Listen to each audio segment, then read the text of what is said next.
Josephine and her daughter Hortense hid in a small house located in Navarre. They were afraid. Napoleon Bonaparte had abdicated the throne. The women were worried that the Russian emperor would want to get even with them. That's not what happened. Adjutant of the Russian Emperor Alexander I visited Napoleon's ex-wife with a proposal to return to Malmaison Palace. The Emperor of Russia sympathized with the former Empress of France, whom Bonaparte had left for his dream of having an heir.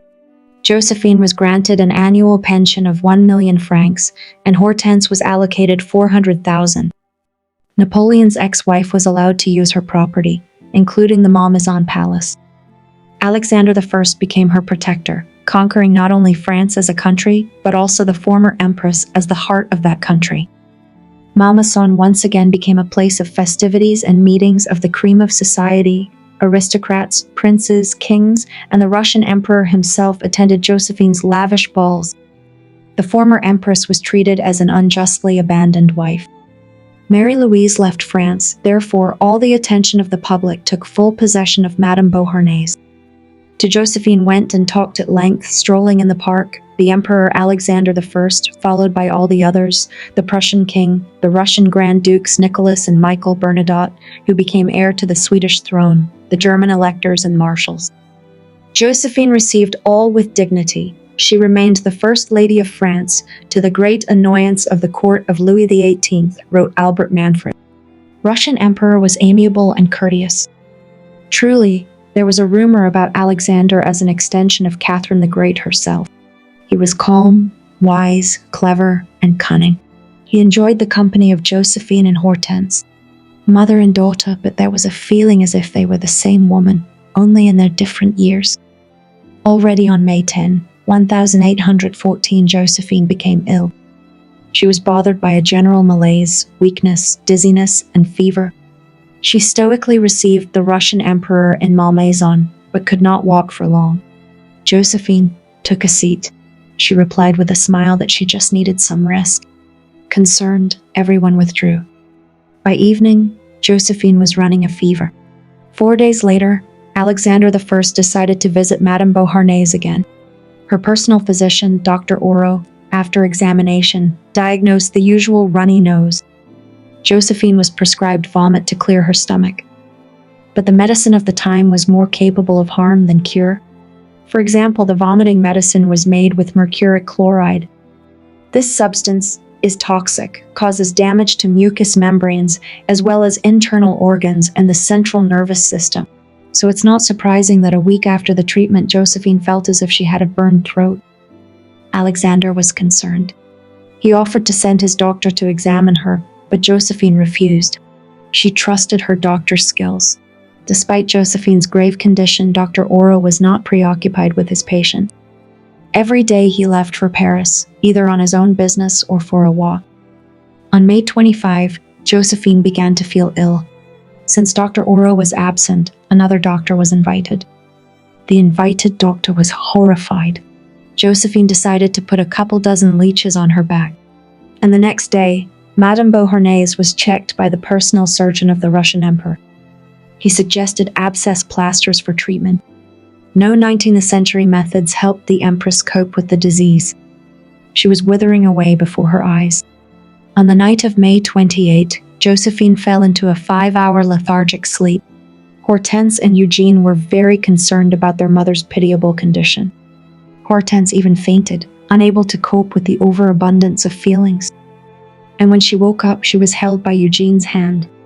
Overflowing with tears, he said, "Sister, our mother passed away at 11:30 this morning." The trachea artery of the former empress was unrecognizable. The membrane was bright red and ruptured at the touch. The lungs adjacent to the pleura and bronchi appear to be severely affected, Dr. Beclar said. So, where is the mystery of Josephine Beauharnais' death? On the face of it, Josephine Beauharnais died from improper treatment. There was confusion in France with the title empress. There were actually 2 empresses in the country, Marie-Louise, Napoleon's wife, and Josephine, his ex-wife. Bonaparte had to leave at least the title to Josephine so that she would agree to the divorce. Things got even more confusing when Napoleon abdicated the throne. The Treaty of Fontainebleau left Josephine free to use the title of empress. Meanwhile, in Paris, King Louis XVIII reigned. He was uncomfortable dealing with Josephine. How to treat Josephine? How to address her? After all, Josephine was his equal in title. Louis was angry. He, the heir to the Bourbons, and only carries the title of king, and Josephine is almost nobody and carries the title of empress. Louis had a hard time dealing with Josephine. The title cannot be taken away from her, and do not exile. Behind Madame Beauharnais stood the Russian emperor, who would not allow vile treatment of the former wife of Napoleon Bonaparte. Almost 3 weeks had passed since Josephine's illness. She was getting better and worse. And it got worse after Dr. Orro's examination.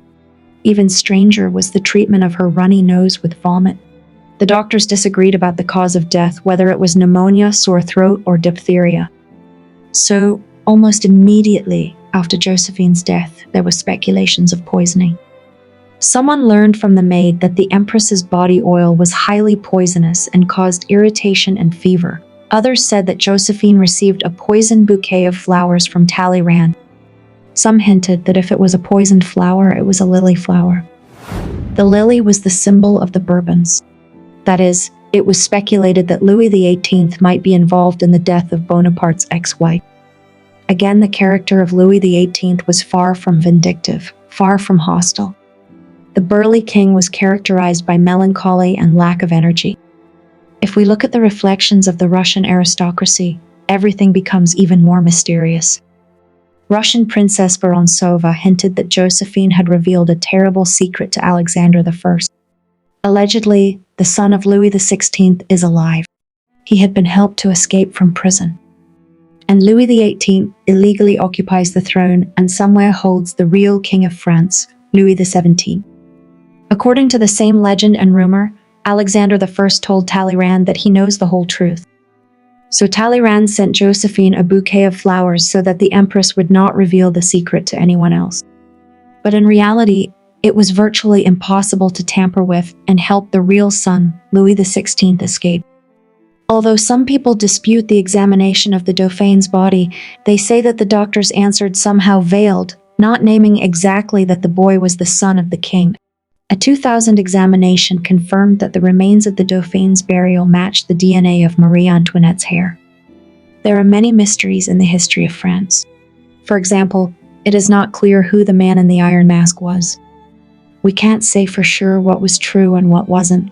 However, 2 days after the burial of the former Empress of France, Talleyrand was awarded Louis XVIII title of Prince de Talleyrand with a lifetime peerage. Was there another reason to eliminate Josephine Beauharnais, or was it just a coincidence?